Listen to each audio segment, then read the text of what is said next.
The episode 3 of X-Men 97 premiered today, and right away I can say, it's getting better and better. A lot of things that were expected happened. The resolution of the two Jean Greys, Mr. Sinister appearing, the team having their reality altered, a lot happened. So stay tuned in the video until the end, as I will bring all the details in this spoiler-filled analysis of the new episode.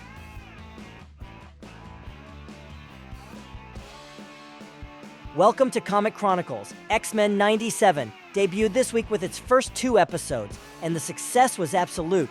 Currently, the animated series boasts a 98% critic approval and 94% audience approval on Rotten Tomatoes. Episode 3 focuses on exploring the plot behind the two Jean Greys, and that's where it all begins. Quick note before diving into the spoiler-filled analysis. I made a video last week analyzing episodes 1 and 2. To catch up on everything, just click on the card above. Beast analyzed the DNA of the two Jean Greys and reaches the result. The true Jen is the one who appeared at their doorstep at the end of the last episode. This shocks everyone, leaving even Cyclops speechless. With all this, what was already being said on the internet is confirmed. After all, this also happened in the X-Men comics in the 90s. The Jean who had a baby with Scott is Madelyne Pryor, a clone of Jean Grey, created by Mr. Sinister. While Madelyne is in the room with the baby, trying to understand the whole revelation, Mr. Sinister appears in her mind and torments her, showing control over her. Sinister's plan was to get his hands on Nathan Summers. He believed that the union of Jean and Scott's DNA would result in an extremely powerful being. Hence, he created Madelyne.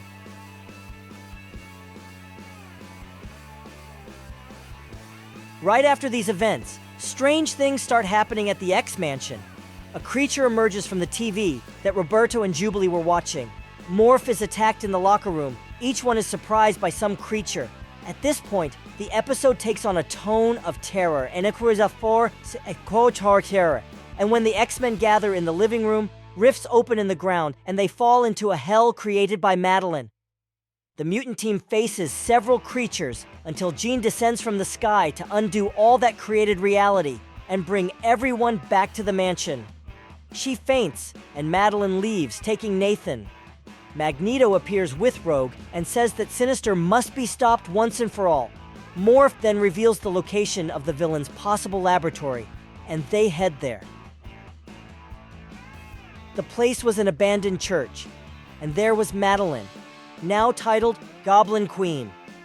The X-Men engage in a battle with her, but are easily defeated. Not even Magneto lasted long in the fight. At the mansion, Jean Grey, after much struggle to control her powers, awakens and remembers who she is and her friends. Logan says she knows how much she means to him, but at that moment, Jean feels that Scott is in danger and decides to help in the battle. Even though her body is still weak, from the mansion she enters, Madelyne's mind, and at that moment, we have several famous X-Men, Sagas references appearing on screen, even references to comic book covers. Jean helps Madelyne break Sinister's control over her, showing that even if the memory she has may not actually be hers, the birth of Nathan was real, and she is his mother. Madelyne then reaches out to Cyclops, and together they go to save Nathan. They enter the laboratory and attack Mr. Sinister, but he soon disappears, saying they lost the child, and after that, Nathan starts getting sick. At the X-Mansion, Beast says that Nathan was exposed to a techno-organic virus, and it would take a long time to develop a cure. Sinister did this in an attempt to turn Nathan into an invincible being. The only way for the baby would be to find a cure in another timeline, where there is technology for that. Bishop offers to take the baby with him as he was going back to the future, and also says that there is a guy there who builds things that can help, but it would not be possible to take another person along. Cyclops does not want to be part of this. He does not want to be like his father, who abandoned him, so Madelyne says goodbye to Nathan, and Bishop takes him to the future. Madelyne decides to leave the mansion, but Jean appears and tries to convince her to stay. Madelyne refuses, saying she already intended to leave the mansion and now wants to start a new life. The episode leaves the future of Scott's relationship with the real Jean open and closes showing Storm at a bear, where Forge appears saying he has a solution for the recovery of her powers. This episode was very good. In my opinion, this episode maintained the same level as the first two, both in the script and in the animation narrative. I really like the written dialogues.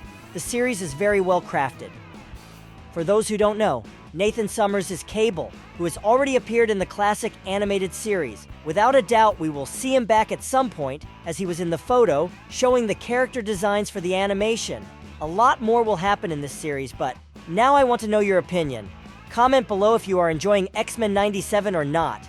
Would you like to see a video dedicated to the secrets behind the episodes? Leave your thoughts in the comments. Subscribe to the channel to stay updated on everything related to X-Men, and enable notifications so that whenever a new episode is released, we can discuss it. Thank you very much for being here in the video. See you next time.